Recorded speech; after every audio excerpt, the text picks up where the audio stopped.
So after a few $100s and 14 months of Stormgate support, I finally received this signed collector box.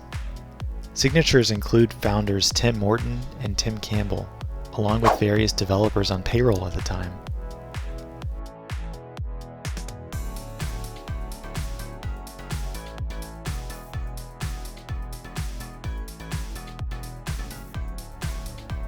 Inside the first box is a set of pins and a faction challenge coin.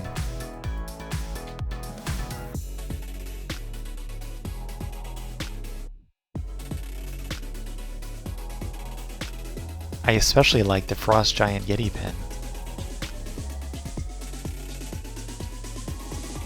The grand prize is this Vulcan mech statue.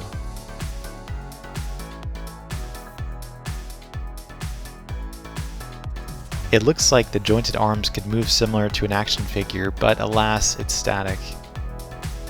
I'd like to thank Frost Giant, as it was my original inspiration to make a YouTube channel in 2023, on the road to 100 subscribers. Will co-op mode soon be a raging success, similar to the likes of StarCraft 2? We don't know.